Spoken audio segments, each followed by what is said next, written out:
Bonjour, bien-aimés dans le Seigneur. Nous avons commencé le thème sur comment atteindre ses objectifs. Amen.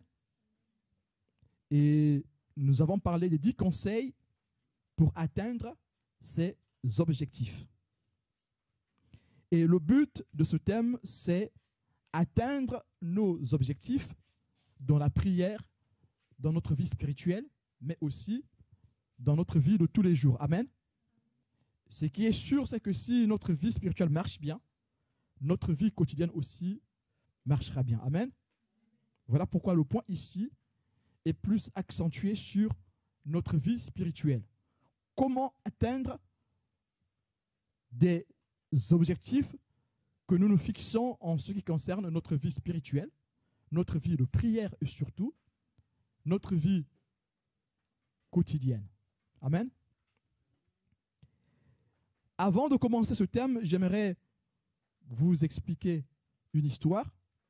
Et cette histoire résume exactement ce que nous devons faire en tant que chrétiens pour atteindre nos objectifs. Amen. Et cette histoire concerne la prière, puisque le thème sur lequel nous travaillons, c'est la prière. Amen. Il y avait dans une grande ville d'Israël un grand rabbin. Ce rabbin était réputé pour être un grand saint. Et sa prière avait atteint une ferveur extraordinaire. Tout le monde dans les contrées savait que ce rabbin était un grand saint, un grand priant, un grand torrent. Un jour, par révélation, le Seigneur lui dit qu'il y avait un homme dans une ville quelque part qui priait beaucoup mieux qu'il ne le faisait lui-même. Et le célèbre rabbi, bouleversé, étonné, se rendit dans cette ville. Il appela l'homme et lui demanda: « Êtes-vous un expert de la Torah ?» Le monsieur lui répondit: « Non. » « Savez-vous comment prier ?» Le monsieur lui répondit: « Non. » « Alors, que faites-vous de si particulier? Parce que moi, je suis un grand rabbin. J'ai un doctorat en théologie. Je connais au moins 5 langues bibliques. Et j'ai lu toutes les prières. J'ai lu tous les livres concernant la prière. Je connais toutes les prières de David. Et qu'est-ce que tu fais, toi, de particulier pour que Dieu me dise qu'il y a quelqu'un, quelque part, qui prie beaucoup mieux que moi? Rabbi, répondit l'homme, je ne sais même pas l'alphabet. Pauvre de moi. Et le peu que je connais de l'alphabet, c'est quelques lettres seulement. Aussi, même quand je me rends à la synagogue et quand je vois toutes ces personnes dans la congrégation en train de prier avec émotion, avec ferveur, alors mon cœur est brisé. Quand je les vois prier avec autant de dévotion, alors moi-même, je ne peux prier. Mon cœur se brise. Et voici ce que je fais. Avec le quelque peu d'alphabet que je connais, je les énonce au Seigneur, au fin fond de mon cœur. Je dis: Maître de l'univers, mettez ensemble toutes ces lettres de la manière qu'il vous plaira. Et j'espère que vous trouverez cela acceptable. C'est ce que je fais d'un cœur éploré, d'un cœur ému, d'un cœur sincère et avec toute ma force. Puis je recommence ainsi à les répéter depuis le début. Ce sont ces lettres que ce monsieur qui connaît quelques lettres de l'alphabet hébraïque donne à Dieu et demande à Dieu de les ranger à sa manière et pour que ça soit acceptable.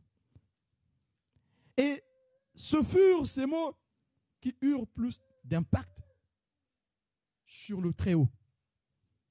que les grandes prières du grand saint rabbin d'Israël. Dans cette histoire, nous avons ici des mots qui se répètent. Il dit, c'est ce que je fais d'un cœur éploré et avec toute ma force. Je recommence et je recommence encore. Je ne sais pas si vous avez saisi la leçon qu'il y a dans cette dernière phrase. Je reprends. C'est ce que je fais avec un cœur éploré, avec un cœur sincère, avec toute ma force. Puis je recommence encore. Amen. Donc ce matin, pour atteindre nos objectifs, nous devons le faire avec un cœur éploré, avec un cœur sincère, avec toute notre force. Et on recommence encore. Amen. Si tu te fixes des objectifs et que les circonstances de la vie, les circonstances de ton environnement t'empêchent à les atteindre, alors tu ne l'as pas fait avec un cœur éploré, tu ne l'as pas fait avec un cœur sincère, tu ne l'as pas fait avec toute ta force et que tu n'as pas recommencé encore et encore. Amen. Et nous voyons que dans ces conseils que le Seigneur veut nous donner ce matin, se fixer des objectifs, c'est une très bonne chose. Dans notre vie de tous les jours, peu importe le domaine de notre vie, se fixer des objectifs est une très bonne chose. Ce thème doit avoir beaucoup d'impact aujourd'hui parce que nous nous approchons du jour de l'an où beaucoup de personnes se fixent d'objectifs qu'ils n'atteignent jamais. Et tellement que c'est devenu monnaie courante, les gens se disent des vœux et se fixent des objectifs. Et certains n'ont même plus le courage de le faire. Parce qu'ils se disent que c'est une routine. De toute façon, on se fixe ces objectifs qu'on n'arrive jamais à réaliser. Mais ce matin, le Seigneur dit encore que se fixer des objectifs permet de stimuler notre motivation. Quand on se fixe des objectifs, nous stimulons en nous la motivation pour atteindre un résultat qui est précis. Et cela permet d'évaluer et de voir nos progressions, notre évolution. Est-ce qu'on progresse? Est-ce qu'on évolue dans ce que nous sommes? Amen. Et dans notre vie en Christ, nous avons besoin de nous fixer des objectifs. Comment pourrions-nous savoir que nous avançons dans le Seigneur si par temps on ne se fixe pas des objectifs? Je suis venu dans le Seigneur il y a 10 ans de cela. Je fais un bilan. Mais pour faire un bon bilan, il faut avoir fait au préalable un plan. Amen. Si je mets en place un plan, plus tard, il faudra que je fasse un bilan pour savoir est-ce que j'ai réalisé le plan que j'ai établi. Amen.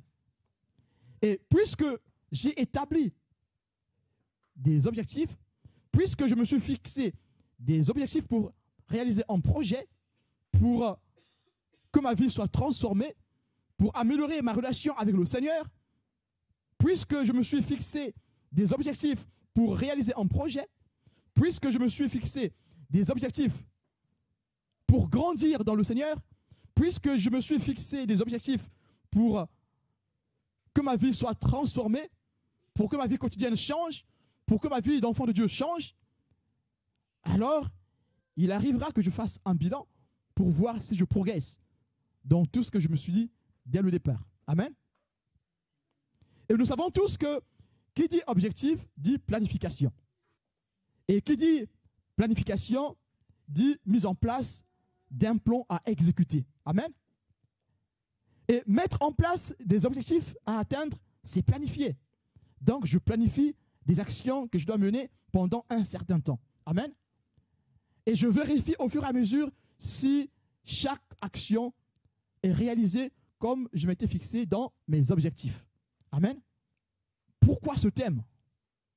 Est-ce que se fixer des objectifs est étranger à la vie du chrétien? Se fixer des objectifs est biblique. Nous voulons encore dire ce matin que se fixer des objectifs planifiés n'est pas opposé à l'éthique chrétienne. Parce que nous avons en Christ l'exemple. Parce que nous avons en Dieu l'exemple. Le Seigneur Dieu Tout-Puissant lui-même, le Dieu créateur, c'est le planificateur par excellence. Amen. Notre Dieu Tout-Puissant est le planificateur des planificateurs. Voilà pourquoi dans l'introduction de ce message, nous allons voir comment Dieu a planifié le salut de la création. Quand l'être humain a péché dans le jardin d'Éden, Dieu a mis en place quoi? Un plan. Le plan du salut. Ou encore l'économie du salut. Mais dites-moi, bien-aimés, comment Dieu met en place cette économie du salut? Comment Dieu met en place le plan pour sauver l'humanité de son forfait? Dieu met en place un plan. Et c'est ce que nous appelons économie du salut. Alors, nous avons dit qui dit plan, dit planification. Qui dit planification, dit objectif fixé, n'est-ce pas? Et notre Dieu aussi, dans le plan du salut, on dit bien plan, économie du salut, il planifie. Il planifie, il se fixe des objectifs et Dieu fixe une période pour réaliser chaque action. Amen. Et dans la théologie, les gens appellent cela les dispensations. Amen. Si nous pouvons les compter, il existe 8 dispensations. Ces 8 dispensations représentent bien les objectifs que Dieu se fixe pour le salut de l'humanité. Amen. Et aujourd'hui, nous sommes à la 6e dispensation. Une dispensation, c'est une période où Dieu réalise des choses avec l'humanité dans le but de réaliser ses objectifs. Amen. Et donc Dieu met en place un plan d'envergure pour sauver la création. Et ce plan va partir de la désobéissance jusqu'au jugement dernier. Amen.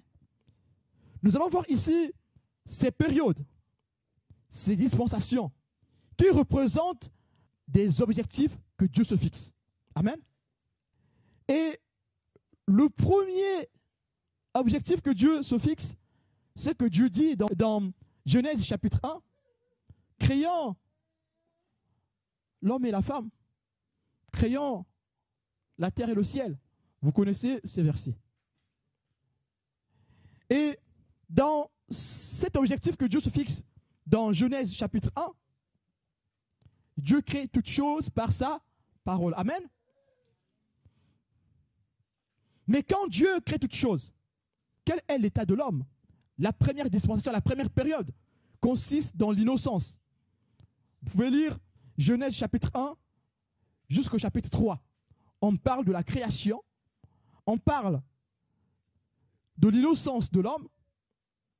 Mais quand Dieu crée l'homme, l'homme est sans péché, l'homme est pur, l'homme est parfait. Amen. Mais Dieu crée l'homme avec le libre arbitre. Dans ce libre arbitre, l'homme est capable de choisir son avenir. Il est capable d'aimer Dieu ou de ne pas aimer Dieu. Il est capable de choisir d'aimer Dieu ou de ne pas aimer Dieu. Amen. Il est capable de choisir de garder la relation avec Dieu ou de ne pas la garder. Et Dieu, dans Genèse chapitre 2, verset 16, dit « L'Éternel donna cet ordre à l'homme, tu pourras manger de tous les arbres du jardin, mais tu ne mangeras pas de l'arbre de la connaissance du bien et du mal, car le jour où tu en mangeras, tu mourras. » Amen. Donc Dieu crée l'homme sans péché, parfait, juste, pur, mais en l'homme, il y a cette capacité d'obéir ou de désobéir. C'est ce que fera l'homme plus tard. Malgré l'interdiction que Dieu donne à l'homme, l'homme va braver cette interdiction. Et c'est là que s'arrête l'innocence de l'homme. Ça, c'est la première période, la première dispensation. L'innocence s'est arrêtée. L'homme qui n'avait pas la connaissance du bien et du mal, là maintenant. Amen. Et là commence le plan de Dieu. À cet instant-là, Dieu met en place un plan pour sauver l'homme de son péché. Amen. Et la deuxième période, c'est la période de la conscience. La deuxième dispensation, c'est la conscience. L'homme a maintenant la conscience du bien et du mal. Puisque Dieu veut sauver l'humanité, Dieu ne veut pas annuler son plan. Dieu a dit, j'ai créé l'humanité avec amour, alors je vais faire de mon mieux pour sauver ce que j'ai créé. Malgré que l'homme a maintenant la conscience du bien et du mal, mais Dieu met en place un plan. Mais ce plan prend du temps. Vous allez voir que Dieu, dans son plan, il ne va pas le révéler tout de suite. Il va le faire pas à pas. Dans cette conscience qu'a l'homme, l'homme va refuser de chercher Dieu. L'homme va se tourner vers le monde. Amen. Et cette deuxième dispensation, cette deuxième période va de la chute jusqu'au déluge. Et cette période dure 1656 ans. Dans Genèse chapitre 2, verset 22, Dieu sort l'homme du jardin d'Éden. Le temps de réaliser son plan afin que l'homme soit sauvé de son péché et pour le faire revenir dans l'Éden, dans la paix du Seigneur. Amen. Mais nous avons ce texte qui nous montre cela. Dans la Genèse, à quel moment Dieu parle de façon indirecte de ce plan? Nous allons le lire. Dans Genèse, chapitre 3, verset 15, nous avons ici une énonciation de façon implicite du plan de Dieu. Je mettrai inimitié entre toi et la femme, entre ta postérité et sa postérité. Dieu parle ici du combat de la guerre entre Satan et le Seigneur Jésus-Christ, qui est la postérité de la femme. On n'a pas dit ici les postérités de la femme, on dit pas ici de la postérité de la femme. La postérité de la femme, c'est Jésus-Christ. Dieu ici parle de façon indirecte qu'il va envoyer son Fils pour sauver l'humanité. Dieu ici dit de façon indirecte que le Verbe va devenir chair pour vaincre Satan, pour vaincre le monde, pour vaincre la mort. Car ce sont ceux-là, la postérité de Satan. Celle-ci te écrasera la tête. Jésus-Christ a écrasé la tête de Satan à la croix. Amen. Et puisque nous sommes dans la 6e dispensation, qui est la dispensation de la grâce. Et quand est-ce commence la dispensation de la grâce? C'est quand la postérité de la femme écrase la tête du serpent. Amen. Et où est-ce que la postérité de la femme a écrasé la tête du serpent? C'est à la croix. Amen.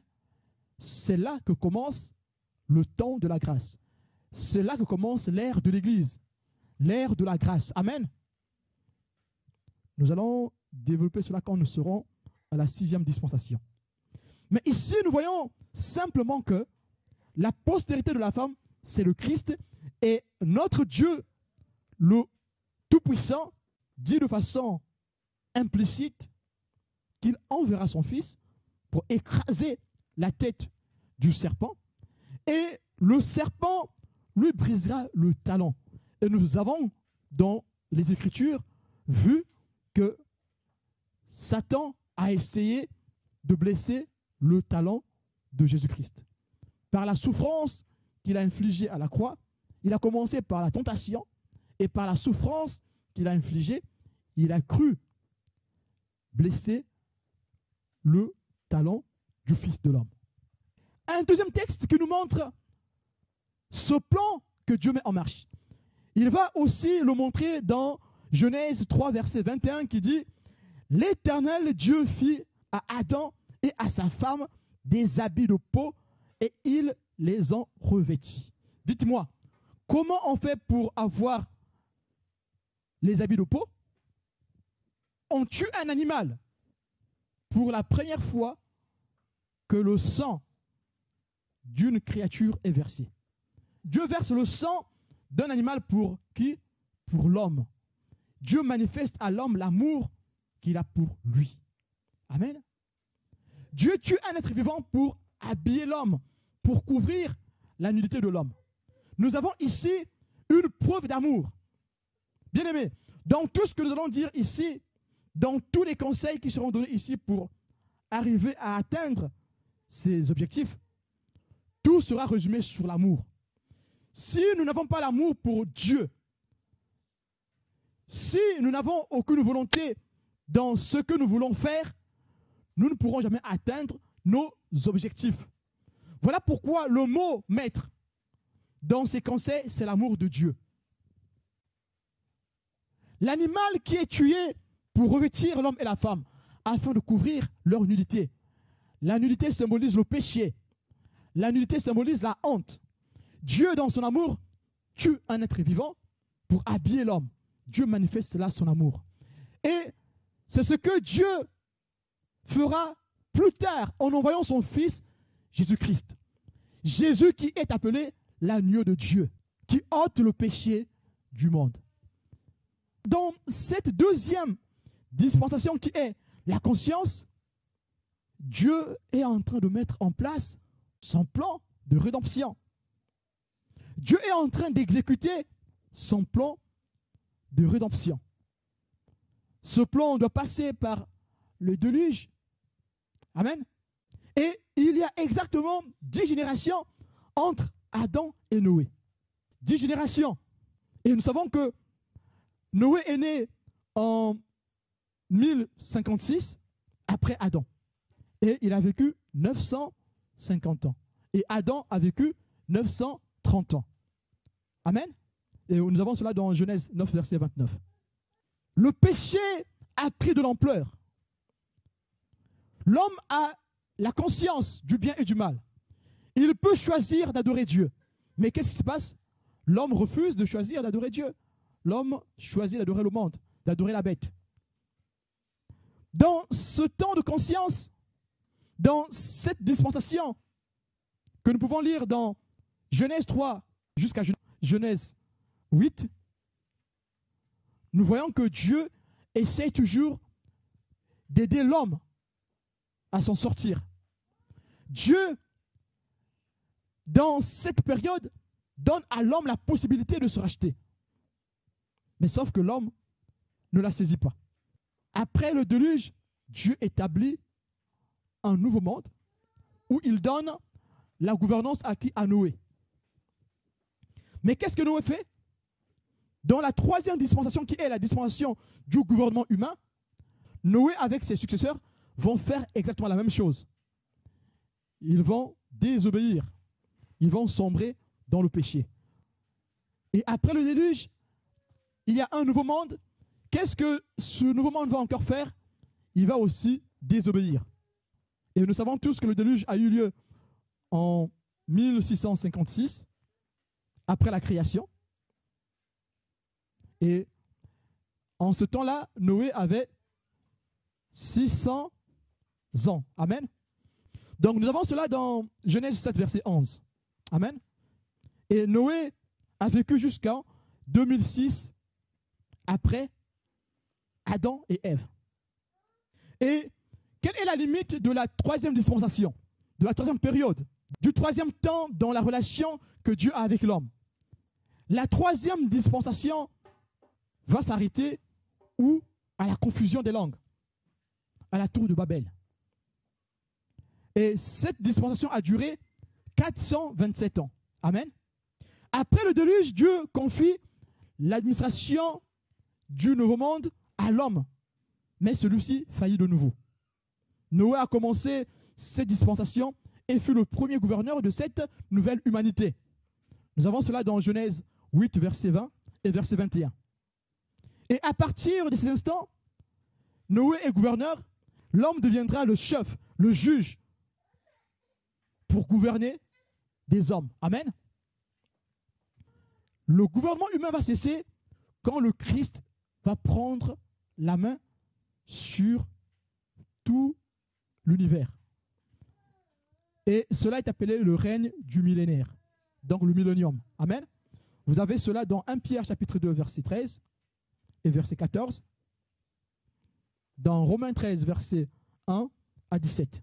Donc jusqu'à aujourd'hui, le gouvernement humain est en marche. Et ce gouvernement prendra fin quand le Christ prendra son règne.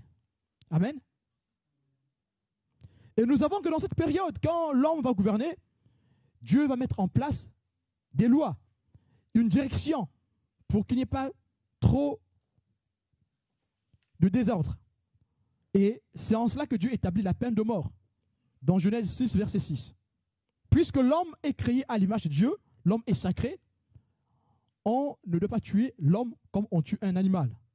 Si l'homme est capable de tuer l'homme, alors si cela était possible, l'homme aurait aussi la volonté de tuer Dieu. Mais comme l'homme ne peut tuer Dieu, qu'est-ce qu'il fait? Il le tue par sa désobéissance. Et nous aussi, par notre désobéissance, nous tuons Dieu. Les Écritures les disent. Les Écritures disent que on crucifie le nouveau Christ. On le tue. En redonnant à l'homme l'administration de la création, c'est que Dieu aime l'humanité. Dieu veut accomplir son but, ses objectifs dans le plan qu'il a établi. Amen. Mais qu'est-ce que l'homme fait? L'homme désobéit. Malgré tout ce que Dieu fait à l'homme, l'homme désobéit. Dieu dit à l'homme, crée un bateau pour sauver le monde. Qu'est-ce que l'homme fait? L'homme refuse de monter dans le bateau de Noé. Noé monte tout seul avec sa famille. Amen. Et en demandant à l'homme de faire le bateau pour sauver l'humanité, Dieu montre son amour. Toujours le plan qu'il veut accomplir pour sauver l'humanité. Pour atteindre nos objectifs, il faut beaucoup d'amour. Il faut que d'abord l'amour de Dieu s'inscrive dans nos cœurs. Si l'amour de Dieu s'inscrit dans ton cœur, tu auras la volonté d'atteindre tes buts. Alléluia.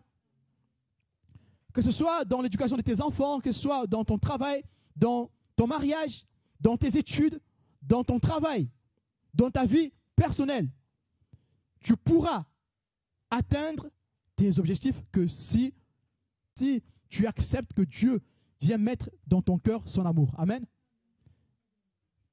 Ce matin, le Seigneur dit encore que l'amour est le moteur de la volonté. Le moteur de la volonté, c'est l'amour. Pour que la volonté démarre, il faut qu'il ait l'amour. Amen. Donc la volonté, c'est une voiture qui a pour moteur l'amour. Amen. Or que nous savons tous que pour atteindre ces objectifs, il faut beaucoup de volonté. Mais Dieu, dans ce qu'il est en train de faire ici, malgré que l'homme le déçoit tout le temps, dans chaque dispensation, l'homme déçoit Dieu. L'homme désobéit. Dans la première dispensation, l'homme a désobéi à Dieu. Il perd son innocence. Dans la deuxième dispensation, l'homme désobéit à Dieu jusqu'à arriver au déluge. Et l'homme refuse de monter dans le bateau. Dans la troisième dispensation, malgré que l'homme a péché, Dieu donne encore la gouvernance de l'humanité à l'homme. Il prouve son amour. Malgré cela, l'homme pêche encore. L'homme se fabrique des idoles. L'homme commence à adorer des idoles. L'homme se vautre dans le péché. Mais qu'est-ce que Dieu fait? Dieu ne s'arrête pas là. Dieu donne la promesse maintenant. La quatrième dispensation. La promesse. Genèse chapitre 12. Où Dieu se révèle à Abraham. Et là, nous avons une lumière sur le salut que Dieu veut donner à l'humanité. Et Dieu, pour sauver l'humanité, dans cette dispensation, va s'élire un peuple. Va prendre un échantillon de l'humanité pour que son nom soit représenté par cet échantillon. Mais que fait cet échantillon? Il désobéit. Pire encore, il se vautre dans l'idolâtrie. Il insulte le Dieu qu'il a choisi. Malgré cela, qu'est-ce que Dieu fait? Dieu donne ses promesses. Et ces promesses, Dieu va les réaliser. Malgré le péché de l'humanité. Allez lire Ésaïe, allez lire Ézéchiel, allez lire Agé, allez lire Osée, allez lire Michée, allez lire Jérémie, allez lire les lamentations de Jérémie. Vous allez voir comment Dieu pleure à cause de la tristesse que lui inflige l'humain par sa désobéissance. Mais malgré cela, Dieu dit, revenez à moi. Dieu appelle ce peuple, cet échantillon, par lequel Dieu veut sauver l'humanité, par lequel Dieu met son nom pour que l'humanité prenne l'exemple. Dieu pleure sur eux. Malgré qu'ils se vautrent dans le péché, dans la prostitution, qu'est-ce que Dieu fait? Dieu appelle ce peuple ma fiancée. Donc Dieu annule son péché. Dieu l'appelle la pure. Dans toutes ses promesses, à partir d'Abraham, nous voyons que Dieu met en évidence son amour. L'amour qu'il a pour l'humanité. Et cette dispensation, qui est la promesse, va d'Abraham jusqu'à la loi de Sinaï. La loi que Dieu donne au mont Sinaï. Nous avons Genèse chapitre 12, verset 1.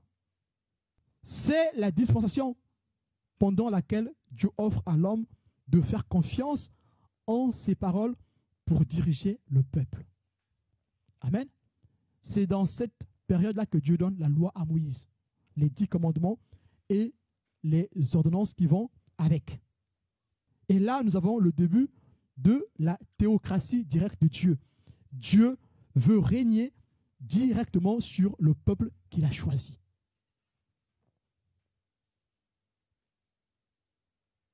Et c'est aussi le début des prophètes. Et nous avons le premier prophète qui fut désigné, Moïse, qui reçoit la loi. Amen. C'est aussi le début des juges et des rois. Nous pouvons lire cela dans Actes des Apôtres, chapitre 13, versets 19 à 22. Mais que fait le peuple d'Israël? Dans sa désobéissance, qu'est-ce qu'il fait? Il demande un roi. Amen.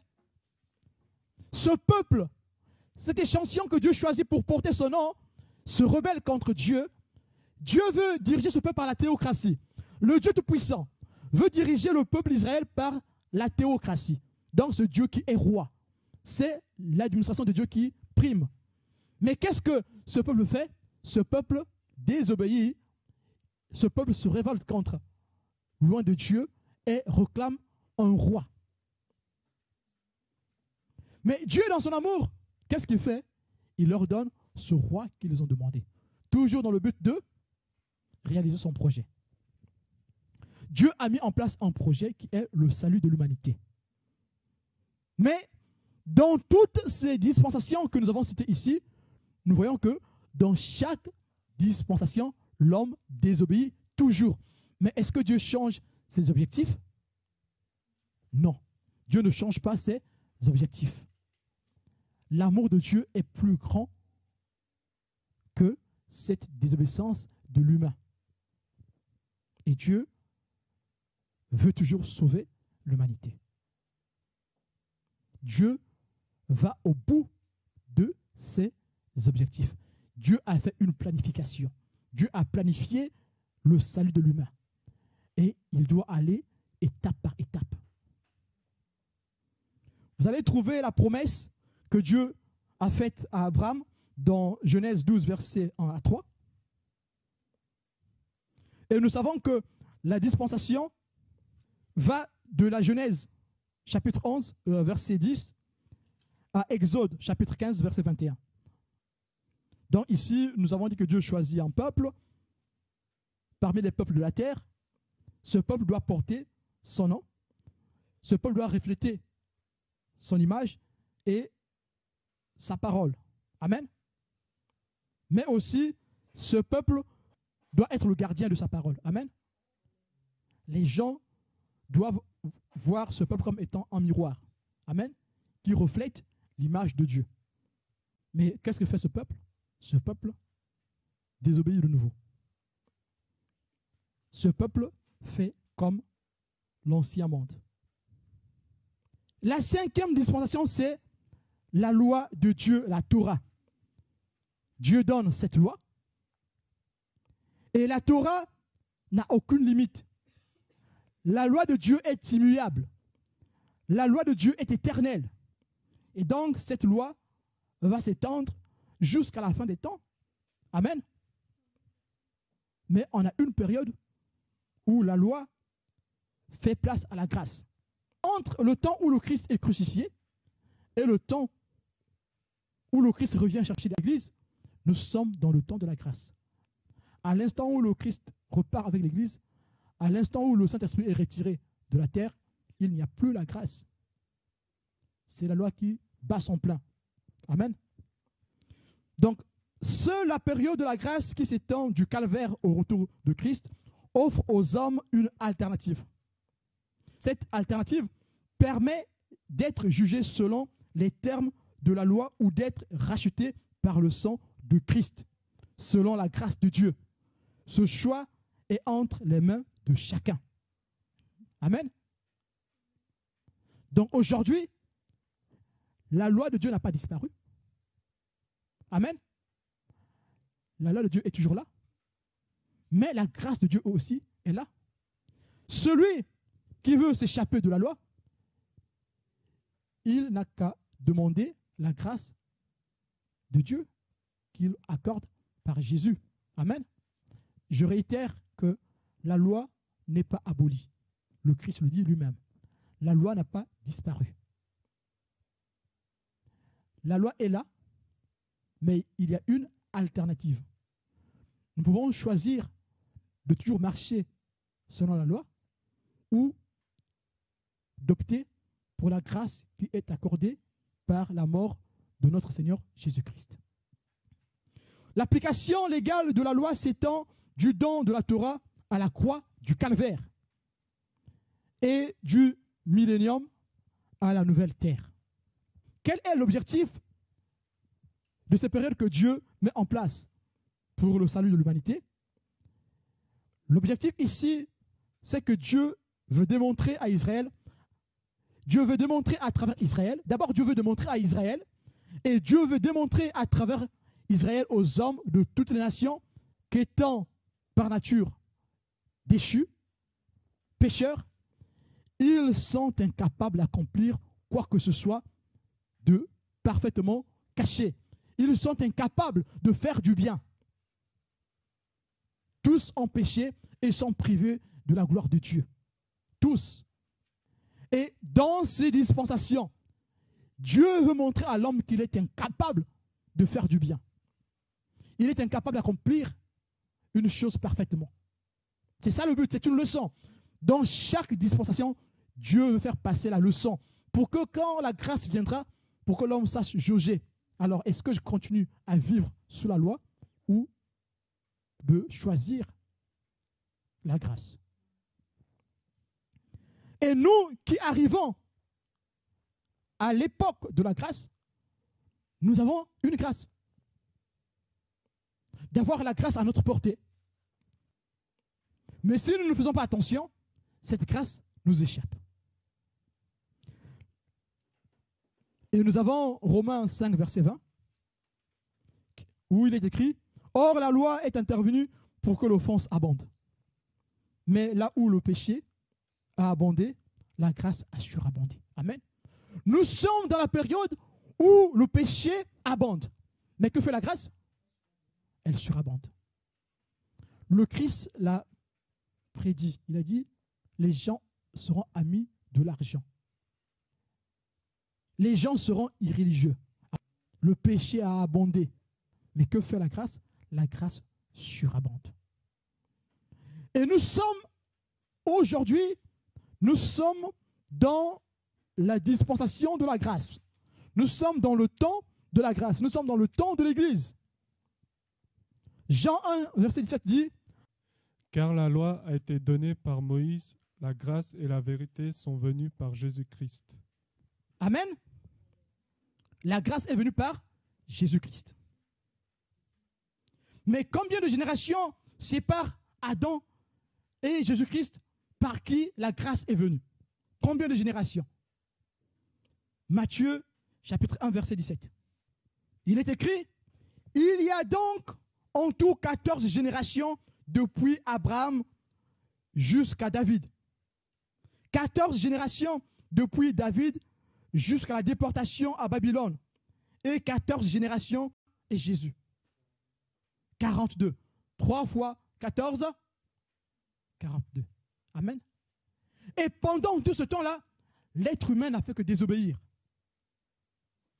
Jusqu'à aujourd'hui, malgré que la grâce est rentrée dans le monde, l'être humain continue à bafouer la grâce et désobéir au Seigneur.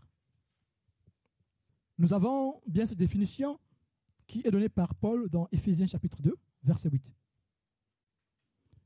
Où il est écrit: car c'est par grâce que vous êtes sauvés par le moyen de la foi.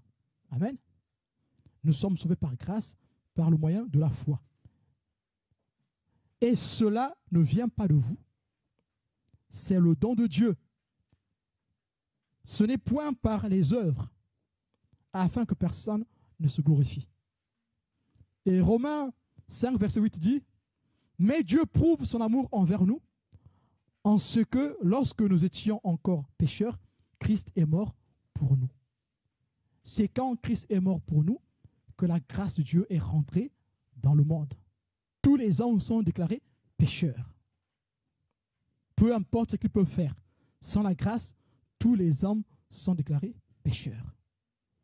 Romains 3, verset 9 à verset 12 et Éphésiens 2, verset 1 à 7. Et nous avons la 7e dispensation qui est le jugement de la grande prostituée ou la grande tribulation. Apocalypse 7, verset 13. Nous pouvons aussi lire Daniel 12, verset 1, Jérémie 30, verset 7 et 2 Thessaloniciens, chapitre 2, verset 9 à 12. Selon les Écritures, cette période dure 7 ans. Le jugement de la grande prostituée ou la tribulation dure 7 ans. De l'enlèvement de l'Église au retour du Christ. Nous avons 7 ans de durée.